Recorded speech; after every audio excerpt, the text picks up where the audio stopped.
Friends, this is doctor आशीष। आज के video में हम एलर्जिक कफ या ब्रोंकियल अस्थमा या जिसे हाइपर रिएक्टिव एयरवे डिसीज़ कहते हैं उसके बारे में डिस्कस करेंगे। तो देखिए, इसके प्रोमिनेंट साइन है कफ, जो कि ड्राई भी रह सकता है या प्रोडक्टिव भी रह सकता है, वीजिंग और राइनोरिया। तो यह सेपरेटली भी रह सकता है, जैसे सिर्फ कफ है, वीजिंग नहीं है, राइनोरिया नहीं है, या सिर्फ वीजिंग है, कफ नहीं है, राइनोरिया नहीं है, या सिर्फ राइनोरिया है, वीजिंग नहीं है, कफ नहीं है, या सिर्फ राइनोरिया और कफ है, या सिर्फ वीजिंग और राइनोरिया है। ऐसे अलग अलग सिचुएशन में रह सकता है। इसके साथ no signs and symptoms of infection, infection का कोई भी साइन नहीं दिखेगा। इन्फेक्शन के साइन जो मैंने आपको फीवर के वीडियो में बताए हुए उसमें से एक भी साइन नहीं दिखेगा। और immediate response to the bronchodilator, anti allergic nebulisation और नेजल स्प्रे, यानी इससे अगर कोई ट्रीटमेंट करते हैं, जैसे अगर सपोज वीजिंग है तो ब्रोंकोडायलेटर से और एंटी एलर्जिक से रिस्पॉन्ड करेगा या नेबुलाइजर से रिस्पॉन्स करेगा। और नेजल स्प्रे, अगर राइनोरिया है तो नेजल स्प्रे से बहुत जल्दी रिस्पॉन्ड करेगा। अगर ड्राई कफ है तो कफ सप्रेशन को बहुत जल्दी रिस्पॉन्ड करेगा। और ये जनरली जो कफ रहता है ये नॉक्चर्नल रहता है, मतलब रात में आता है और दिन में कम रहता है। और इसके जो एपिसोड्स आते हैं इसके बीच में पेशेंट बहुत अच्छा रहता है, यानी अभी अगर कफ आया, नेबुलाइजर दिया, पेशेंट अच्छा हो गया, उसके बाद में जब कभी 8-10 दिन से कफ आएंगे, इसके बीच में पेशेंट एकदम अच्छा रहता है, उसको कोई साइन सिम्टम्स नहीं रहते। बात करते हैं इसके मैनेजमेंट की। तो मैनेजमेंट में देखिए, अगर less than 3 episodes per month है, यानी महीने में से 3 से कम अगर एपिसोड आ रहे हैं, तो इसे सिम्टोमेटिक ट्रीट करना चाहिए, जिसमें ओरल एंटी हिस्टामिनिक आ गए और एंटी इन्फ्लेमेटरी जो मैंने मॉन्टेल्यूकास लियोसिट्रिजिन बताया था। उसके बाद में कफ सिरप जो भी ब्रोंकोडायलेटर, म्यूकोलाइट, एक्सपेक्टोरेंट, ड्राई कफ है तो कफ सप्रेसेंट, नेबुलाइजर जो कि ब्रोंकोडायलेटर और स्टेरॉइड से करना। और अवॉइड प्री डिस्पोजिंग फैक्टर, यानी जिससे तकलीफ हो रही है, जिससे प्री डिस्पोजिंग फैक्टर है, जैसे खट्टी चीज़ें या ठंडी चीज़ें या धूल, ऐसी चीज़ों को अवॉइड करना। अगर रेनी सीजन है, क्लाउडी ह्यूमिड एनवायरनमेंट है तो बाहर नहीं निकलना, ठंडी हवा नहीं लगने देना, ये चीज़ों को अवॉइड करना। और अगर more than 3 episodes per month है, यानी महीने में अगर 3 से ज़्यादा बार अगर वो बीमार पड़ रहा है, तो सब में पहले इसको क्या करना है, रूल आउट करना है बैक्टीरियल इन्फेक्शन, जो कि रिकरेंट बैक्टीरियल इन्फेक्शन रह सकता है, क्रोनिक बैक्टीरियल या पार्शियली ट्रीटेड रह सकता है। ठीक है, इसके लिए क्या करना है, तो अपने को इंजेक्टेबल एंटीबायोटिक से 3 से 5 दिन ट्रीटमेंट करना है, जिसके proper dose, higher antibiotic better रहेगा, प्रॉपर चॉइस और प्रॉपर ड्यूरेशन, ये चीज़ें बहुत ज़रूरी है। इसके बाद भी अगर सपोज सिम्टम सबसाइड नहीं होते हैं, तो फिर इसके लिए क्लिनिकल एग्जामिनेशन करना और इन्वेस्टिगेशन करना ट्यूबरक्लोसिस के लिए। ये कि ज़्यादातर अभी गवर्नमेंट हॉस्पिटल में इसके लिए अच्छी फैसिलिटी है, क्योंकि ट्यूबरक्लोसिस का एक नोटिफाइबल डिसीज बोल दिया है और गवर्नमेंट का ट्यूबरक्लोसिस इरेडिकेशन पर अभी ज़्यादा फोकस है। इसलिए ऐसे इसकी जो भी इन्वेस्टिगेशन है वो भी गवर्नमेंट हॉस्पिटल में काफ़ी अच्छे से होते हैं।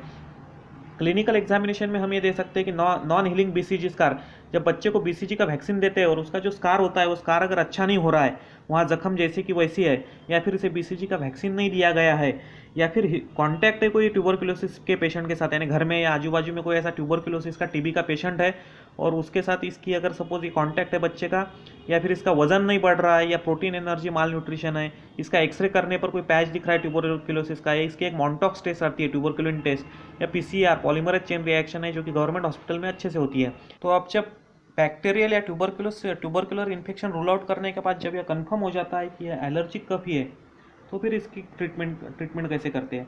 तो इसकी गोल्ड स्टैंडर्ड ट्रीटमेंट है इनहेलर थेरेपी और अगर या नेजल स्प्रे कब यूज़ करते हैं, जब पेशेंट को ड्राई कफ है, राइनोरिया है और नॉक्चर्नल कफ है और विदाउट यूजिंग है, ये दोनों में भी low dose inhale steroid use करते हैं।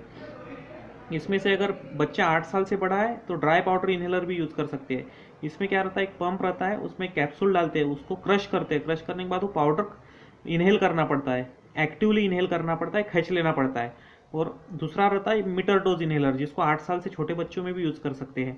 इसके साथ हमेशा एक स्पेसर दिया जाता है। स्पेसर इसलिए ताकि ये जो स्टीरॉयड का ड्रग है इसकी वेलोसिटी थोड़ी ज़्यादा रहती है, तो यह वेलोसिटी थोड़ी कम करने के लिए स्पेसर दिया जाता है। और अगर बच्चा 2 साल से छोटा है तो उसके साथ मास्क दिया जाता है, क्योंकि वो सीधा इनहेल नहीं कर सकता है, स्पेसर मुंह को नहीं लगा सकता है। हाँ, इसमें देखिए एक प्रॉब्लम आता है इस इनहेल स्टीरॉयड का, कि ये स्टीरॉयड जब मुंह में जाता है, स्टीरॉयड की पाउडर, तो बहुत से बार इसके कारण मुंह में छाले आ जाते हैं, ओरल कैंडिडियासिस हो जाता है। तो इसके लिए जब भी अपन इनहेलर यूज़ करते हैं तो इनहेलर यूज़ करने के बाद गार्गल्स कर लेना चाहिए। गार्गल्स करने से जो पानी के साथ वो पाउडर बाहर निकल जाता है। और अगर इन्फेंट है, 2 साल से छोटा बच्चा है, बच्चा अगर गार्गल नहीं कर सकता है तो उसे पानी पिला देना चाहिए। पानी पिलाने से क्या होगा, वो स्टेरॉइड थोड़ा सा उसके पेट में चले जाएगा, उसका उतना साइड इफेक्ट तो होगा नहीं, लेकिन ओरल कैंडिडियासिस नहीं होगा। और इसके साथ में फिर ये स्टेरॉइड की थेरेपी कितने दिन देना है तो ये डिपेंड करता है, कम से कम 6 महीने तो भी इसको दे देना चाहिए। और अगर 6 महीने पेशेंट असिम्टोमेटिक रहा, बच्चे को कुछ भी तकलीफ नहीं रही, तो फिर धीरे धीरे टैपर कर सकते हैं। इसके साथ में वही फिर वो जो मॉन्टेलिकोस्ट और लियोसेट्रिजिन की टैबलेट देते हैं। और दूसरी बात, डिटेक्ट करना और अवॉइड करना प्रीडिस्पोजिंग फैक्टर को, जिस कारण से तकलीफ होती है वो सब फैक्टर अवॉइड करना। और फिर इसमें अगर सपोज ये लो डोज इनहेल स्टेरॉइड को रिस्पॉन्ड नहीं कर रहा है तो फिर उसको हाई डोज इनहेल स्टेरॉइड और फिर आगे आगे ट्रीटमेंट बढ़ाते जाते हैं। लेकिन जनरली उसकी जरूरत नहीं करती, लो डोज इनहेल स्टेरॉइड पर ये रिस्पॉन्ड अच्छे से करते हैं। और इसमें एक बात और याद रखना, अगर राइनोरिया के कारण नॉक्चर्नल कफ है और वीजिंग नहीं है तो नेजल स्प्रे हमेशा यूज़ करना, ये इनहेलर नहीं यूज़ करना। इनहेलर से नहीं इफेक्ट आता है, यहाँ पर नेजल स्प्रे से इफेक्ट आ जाएगा। यानी जो सर्दी रहती, नाक की सर्दी रात को गले में उतर जाती है और उसके कारण कफ आता है। अब ये होने के बाद एक दूसरा कंसेप्ट है वीजिंग का कफ और राइनोरिया के बाद अगला एक कंडीशन रहती है एलर्जी ड्राई कफ।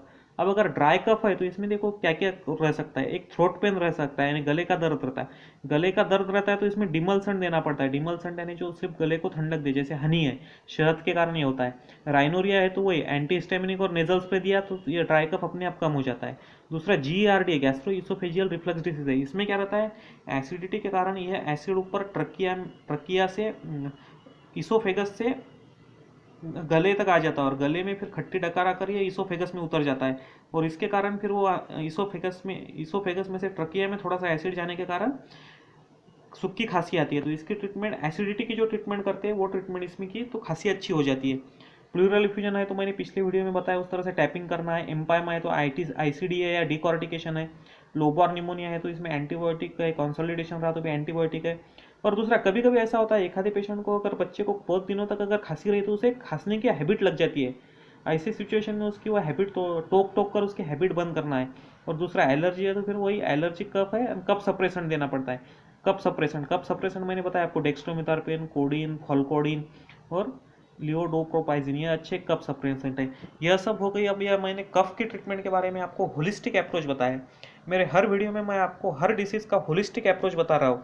तो अगर ये वीडियो आपको अच्छा लगे तो प्लीज़ इसे लाइक करिए, शेयर कीजिए और मेरे चैनल को सब्सक्राइब कीजिए। और अगर आपके कोई सवाल होंगे तो आप कमेंट में पूछिए, मैं इसके जवाब ज़रूर दूंगा।